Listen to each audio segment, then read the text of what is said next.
అదే RTV app వార్తల్ని క్షణాల్లో చదివే అవకాశం ఉంటుంది. ఒక న్యూస్ పేపర్, ఒక టెలివిజన్ ఛానల్ మీ చేతుల్లో ఎప్పుడూ ఉంటాయి. టీడీపీ జనసేన లిస్ట్ అయితే బయటకు వచ్చింది. 118 అభ్యర్థుల్ని ఉమ్మడిగా ప్రకటించిన పరిస్థితి. మనతో పాటు నందిగామ అభ్యర్థిగా ప్రకటించిన సౌమ్య ఉన్నారు ఆడుతున్నారు. మేడం ఎలా చూస్తారంటే ఇప్పటికే టీడీపీకి సంబంధించి 94 మంది అభ్యర్థులు మీ పేరు నందిగామకి సంబంధించి వచ్చింది, ఎలా చూస్తారు? చాలా సంతోషంగా ఉందండి.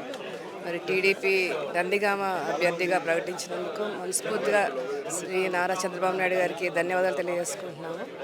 ఏదైతే మరి రాష్ట్ర సంక్షేమం కోసం, భావితరాల భవిష్యత్తు కోసం జనసేన టీడీపీ ఉమ్మడి కలయిక ఏ విధంగా నిర్ణయం తీసుకున్నారో మా అందరి లక్ష్యం ఒకటే అండి. భవిష్యత్తులో వైసీపీ పార్టీ అనేది లేకుండా కూకటివేళ్లతో సహా తీసేయాలి ఈ రాష్ట్రంలో.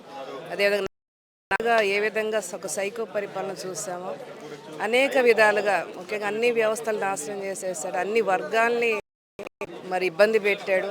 ఎప్పుడు చూడని రాజకీయాలు ఈ రాష్ట్రంలో చూపించాడు. ఆంధ్రప్రదేశ్ అనే బ్రాండ్ని నాశనం చేసేసాడు. మరి మా లక్ష్యం ఒకటి, ఇంకా 2 నెలలే కీలక సమయం ఉంది. తప్పకుండా మేమందరం కూడా సైనికుల్లా పోరాడతాం.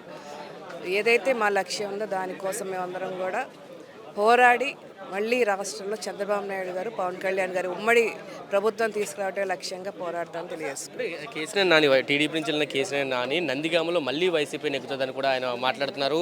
జనసేన టీడీపీ కూడా రోడ్డు మీద బయటపడతాయి ఎన్నికల పొత్తు తర్వాత, సీట్ల ప్రకటన తర్వాత అంటూ కూడా కేసీఆర్ నాని హాట్ కామెంట్ చేశారు.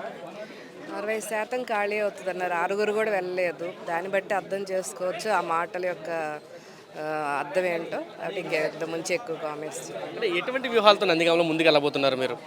రాష్ట్రం అంతా ఏ విధంగా యాంటీ గవర్నమెంట్ ఉందో నందిగామలో కూడా ముఖ్యంగా అక్కడ ఎమ్మెల్యే కానీ అతని సోదరి మీద కానీ విపరీతమైన వ్యతిరేకత ఉంది ప్రజల్లో.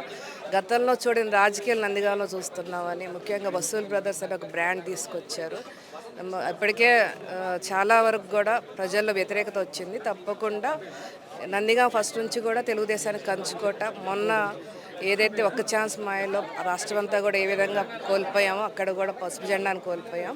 మా లక్ష్యం ఒకటే, తప్పకుండా రేపు ఎలక్షన్స్లో నందిగామలో పసుపు జెండా ఎగరవేస్తానని మేము తెలియజేస్తాం. టీడీపీ జనసేన సమన్వయ కమిటీ సభ్యురాలుగా కూడా మీరు ఉన్నారు. ఎటువంటి మేనిఫెస్టోలతో ముందుకెళ్ళ? ఇప్పటికే ఒక మేనిఫెస్టో దాదాపు 6 అంశాలతో మేనిఫెస్టో ముందుకు వచ్చింది. మరిన్ని అంశాలు, ఎటువంటి అంశాలు ముందు ఉండబోతున్నాయి? అందరికీ తెలిసిందండి, super 6 mini manifesto Chandrababu Naidu గారు విడుదల చేశారు.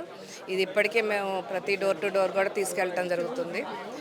భవిష్యత్తులో ఉమ్మడి మేనిఫెస్టో కూడా విడుదల కాబోతుంది. జనసేన వారి మేనిఫెస్టో కూడా తప్పకుండా అది కొద్ది రోజుల్లో విడుదల కాబోతుంది. అది కూడా ప్రతి డోర్ టు డోర్ తీసుకెళ్లాల్సిన బాధ్యత అందరికీ. ఎంత మెజారిటీ రావచ్చు మీకు? మీ నియోజకవర్గంలో ఎంత వస్తుందని మీరు ఆశిస్తున్నారు? ఫిగర్ అయితే చెప్పండి, భారీ మెజారిటీతో వస్తుంది. ఇది చెప్తున్నారు, భారీ మెజారిటీతో అయితే నందిగామలో టీడీపీ అధికారంలోకి రాబోతుందని చెప్తున్నారు.